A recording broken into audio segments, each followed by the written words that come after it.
Hey guys, cool blowing way back. I'm Aaron. I'm Calvin. Eric. And we are back with My Hero, because last time we dealt with Hawks and his backstory, which was also tied to Endeavor a good bit. Very sad. Which I just watched that episode with that one guy with the white lines. Did you? Yeah. White Aaron's been watching with his kids at home. If we would have been watching it a little bit faster, we missed a few days. I would have seen that before last time. So I would have just seen that part when he says about that line with the, shoot, what was it, Takami? Right? The thief Takami? Yeah. Because when I watched this one, I'm like, yeah. oh. Yeah. But I don't know, maybe it's better to watch it this way so I could see it differently. So, but that was cool. Endeavor's in the hospital, and he's doing great emotionally.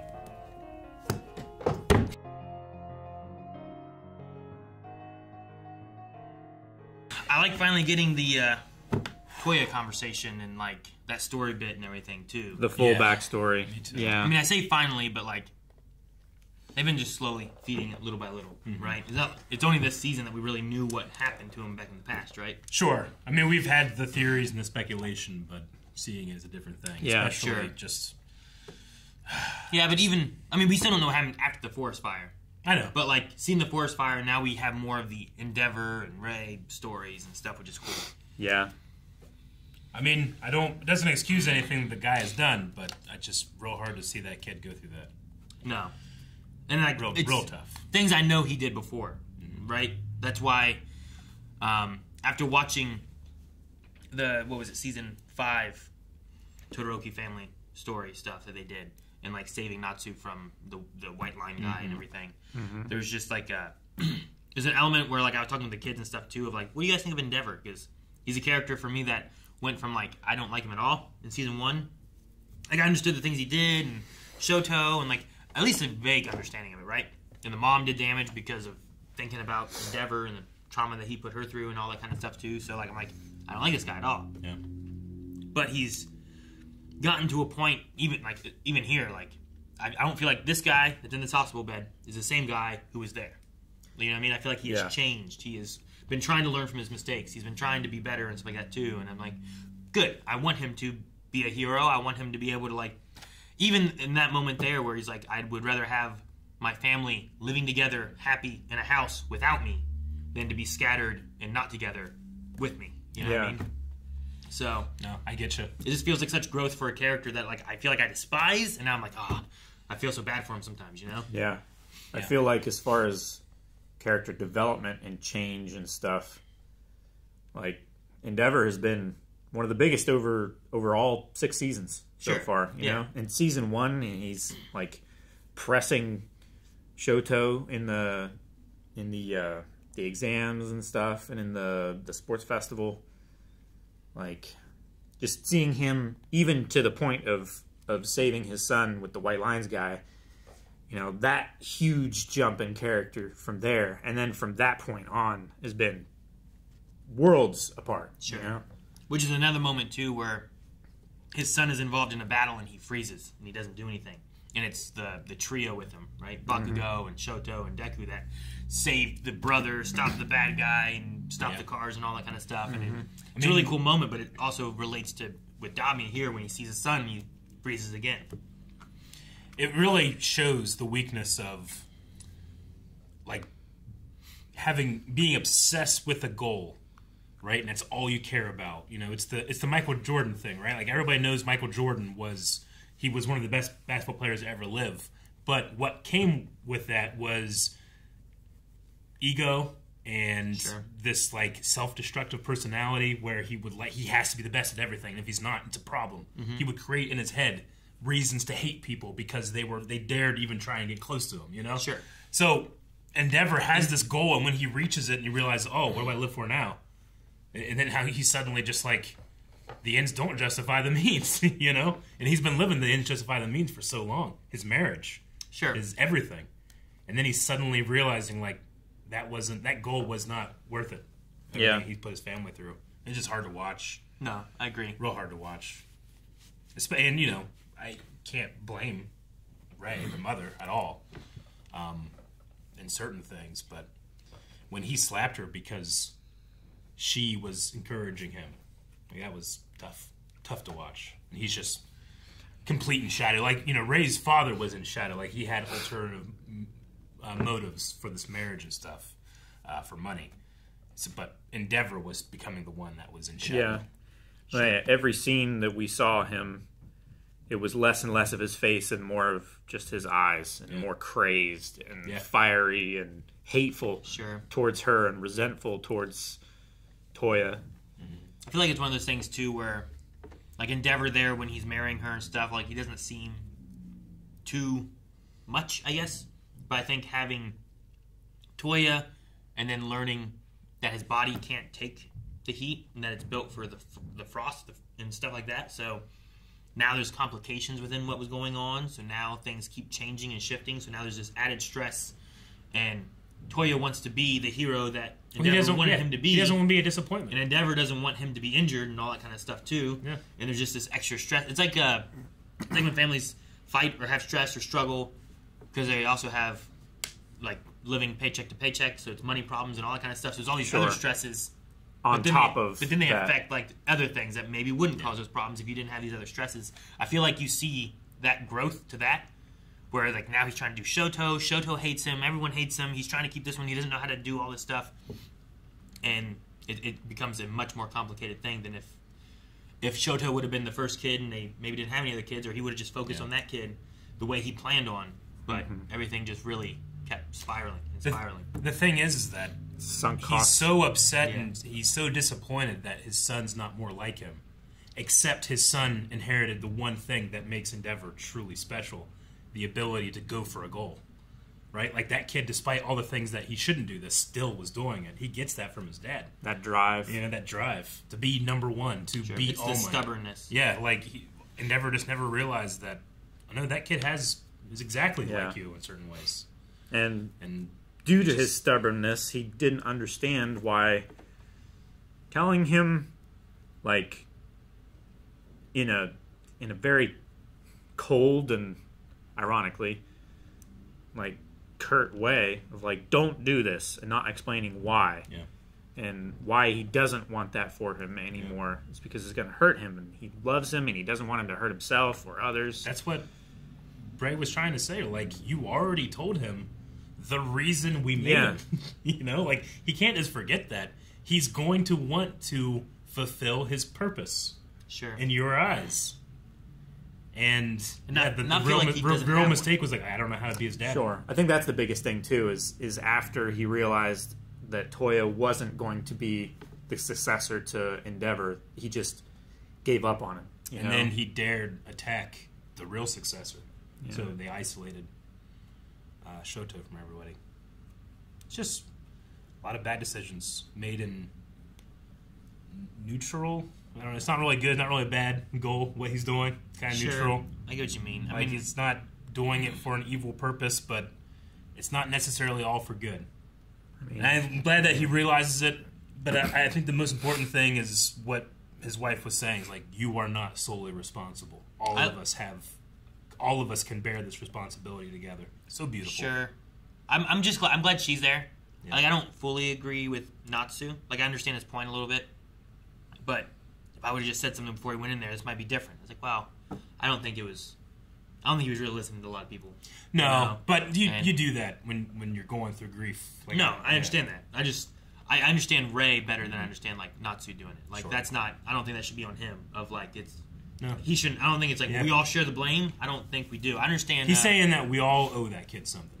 Yeah. We either whether it's stopping him or whatever. We all.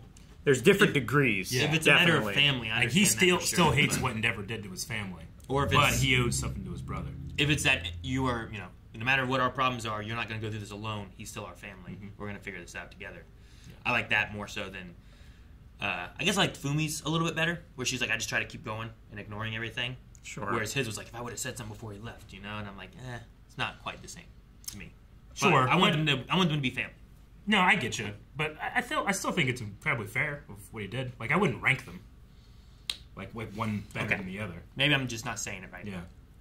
I'm not trying to rank. Sure. I don't think Natsu should feel that way. Oh, he shouldn't feel that way. No, I don't think he should. He was a kid. I don't think it should be on him to be like, if I would have done this. I fully understand that it's something people go through. I've gone through it. So I understand the idea of, like, that shouldn't be pushed onto him. He shouldn't have to feel that way of, like, it's my fault that he's turned into this. No, yeah. Because it's not. It stems down to Endeavor and Ray of what they went through and the way they pushed this onto him and then just the way they handled it. The younger brother shouldn't be the one to have to feel like, well, it's my fault too. Sure. The hindsight shouldn't be on him, of him thinking, like, I was there, I had the responsibility, and I could have stopped it, where, like, he knew him, but, like, he was not his parent. He wasn't the one telling him to not or to do these things. Like, even though he feels responsibility, he doesn't bear any responsibility. Yeah. I just don't want him to have to feel that this is equally on him, because it shouldn't feel that it is equally on him. Which is kind of the way that... I like the idea of it's coming from family. Like, this is our brother and we're going to help. Sure. Coming from a family feeling rather than a shared guilt. Versus we are all 100% to blame or equally to blame. Like, it definitely falls to the parents more so. And then maybe less so to the siblings and stuff. I just don't want it to feel as equal. I don't think it's fair to Natsu. Yeah. For Yumi, I don't know. Is a little didn't feel quite as much. It felt more of like, I knew things were going on, I just didn't want to face the truth of abuse and all this kind of stuff. And that's another form of, they can like, all the guilt at least and share the avoidance and stuff too, right? Sure. They can all share in the feeling that they thought, well, this is my problem. Yeah. And that's not what you do when it's with family. So yeah. I don't think that Natsu should be like, this isn't my responsibility. It's on you guys. See you later. Yeah. But I don't think that, and hopefully, I don't know if he did or not, but growing up from when he was little, and that might be part of what he holds against his dad too, is just like the idea that I should have said something and I could have saved Toya, and like Endeavor's like, I killed my son, and it's like, well, I get his meaning too. He didn't kill him, but the part of his son that was the family to the rest of his family is gone. Like that person is dead, and now. And I wonder if he's looking at it more of like, well, I pushed him to where he went, or of like, if he's thinking more of, if I would have went there, maybe he wouldn't have done it, or maybe this wouldn't have happened, or something would have been different, or what his thoughts are. It's such a tricky, it's a tricky story, and there's lots of different, I think, issues of what happened and why it happened. They also acknowledge that none of them stood up to protect that kid. Sure. Yeah. Like, and that's like when a family member is treating another family member bad, the other member is supposed to stand up and do something about it. And they just couldn't, because that guy was a fucking superhero. They can't stand up to him. And I think that's something that a lot of, especially families, do, is they think back to one occasion where they feel like the most change could have occurred had they done something then, and they attribute that one time, and they build all of their guilt around this one thing that if I had done something, surely something would have changed for the better.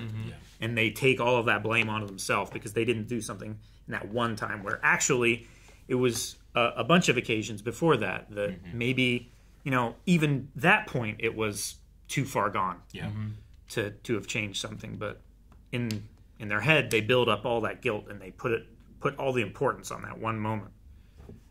I get that. Yeah. And I do appreciate that Natsu is like, nothing's changed with my dad. Sure. Nothing. Like, he still blames him more than anybody else, but he will be part of the family for that kid. It's really brave of that guy. And I love that they keep, the show keeps that just as much as I do in my head, that moment when Midoriya tells Todoroki, don't let your dad have power over you. You are your own person. Like, man, if Midoriya was there for Toya, it might have been a different thing, Maybe, yeah. Because, Shoto had a lot of anger in there for his dad and stuff. Oh, yeah. He was obsessed with... He likes to say he wasn't, but he was obsessed with his anger. But the difference, too, is that, Toya was pushing not because he hated his father. He was pushing because he wanted his father's acceptance. Yeah. So he was going further and further and further. Sure. And he was pushing everyone away because he couldn't get Endeavor. The one person he wanted to be there for him. He was trying to turn his quirk into what Endeavor wanted, not what his real quirk is. That one that's not going to burn and destroy yourself. He probably could have done very different things if he didn't have that goal in mind. Sure. Maybe he could have been a hero. We've seen heroes with different quirks that some of them aren't as strong as others do some amazing things. Sure. Just because it's not as advantageous on an even playing field as Endeavor's might be. Yeah. But like he could be, part of like a Arctic or rescue team or something like that. He would do very well if his body is suited for the cold. Yeah. And he can help heat other people up. Sure. Just things like that. He could be a rescue hero or any number of things. It's tough to hear that Ray was in the facility whenever she heard about Toya dying. It shattered whatever was left of her mind. Yeah. Mm-hmm. But I'm glad they're coming together to work on this. Me too. To find a solution. And they got the 2 and 3 heroes. Yeah, and even having Hawks and Genus show up. Yeah, that's really cool. Genus really cool. is so cool. Like, we know Hawks has some problems. Genus just seems like he's just all around great dude. I'm sure he has problems in his past too, but Hawks seems like a really good guy. Sketchy Though. black market denim. Hawks seems like a really good guy though, even though he has his traumas of the past and everything too. Like, literally, I feel like he really just wants to help and make a world where they don't need heroes. Is like his goal, Like, yeah. And his wings started to grow back. Yeah. I was really worried because it's been 2 days now, and I'm like, 2 days? They're not growing back? No. In that same episode, with the White Line guy, right? With Endeavor and all that, the Bakugo saves Natsu, and then I think it's Natsu that's like, "Oh, thank you guys so much." What Bakugo? What's your hero name? And Deku's like, "It's just Bakugo, isn't it?" He goes, "No, you nerd! I have a name." It's like, "Oh, you figured it out? What's your name gonna be?" He's like, "I'm not gonna tell you. I'm gonna tell someone else first." And I was like, "Oh, damn!" I didn't know what he meant in this moment. Yep. But now I know what that meant. Now we know. That's so cool. So I started laughing to my head and stuff, and the kids are like, "What?" I'm like, "Oh, nothing." So, because they just watched the part where Hawks pulls out his feathers and stuff, and then he's carrying a duffel bag and whatnot. So Yeah. Well, now Hawks, the secret agent who deals with clandestine information and figuring out mysteries, has heard One for All. And knows there's something going on with All Might and Midoriya, and it's sure. I'm very Even Endeavor excited. doesn't really know exactly what it is. No, Not exactly. He was Bakugo told by knows. Deku and stuff of I think he's after me, and some things like that. But I can't imagine what kind of person Endeavor would be if he had gotten One for All. oh, Yeah. Like if something terrible had happened and All Might had to give it to another hero, and he was the only one around, kind of thing. Like how fucked up shit would be then. dude, they need to just start passing that shit around. Eat my hair, take power, take your hair, take your power. Kinda, yeah. And then Just build it up, and then give it back to Deku. All this power I've absorbed. And then he has fire and he has ice and that work. That'd be so sweet. But his I know body people still wouldn't be ready. I know people like that in the movie, but I hated it. When they gave it to Bakugo too. Yeah. I mean, yeah, and I just didn't like. I like it being one person and it passes on. I don't know. Well, it also Maybe it'd be cool. because they touched blood or whatever. Yeah. I liked it better the second time watching. Did you? Or around the time of watching the third movie now. Gotcha. Also, All Might said that he could feel his own vestige inside of Deku, which is interesting. I hope next episode maybe we're in Deku's head. Yeah, I imagine. And we get to see, maybe he gets to meet all of them. Maybe for these 2 days he's been unconscious, we spend the 2 days talking in his head to all the vestiges and what powers he could have. He's making little mental right? Kodak notes and But stuff. what if they don't do that and now I'm sad, Aaron? Well, then that's your fault. That's your fault for hyping yourself up, Eric. I mentioned this last week. I hope he's communing with his vestiges. All right, I blame you both. Are you happy? I said it the week before. No! Yeah, I told Calvin to say it. No, he didn't! She copied me. Guys, thank you very much for watching this episode of My Hero Academia. We hope that you enjoyed this week. If you did, please thank us by hitting the like button. Also, subscribe if you haven't subscribed already. And make sure you're checking out all the other cool stuff going on in the Blind Wave verse, like Blind Wave Gaming, Roll with the Punches, and Pokemality. Pretty cool. Feel your Pokemality. Pretty cool, huh? Damn it.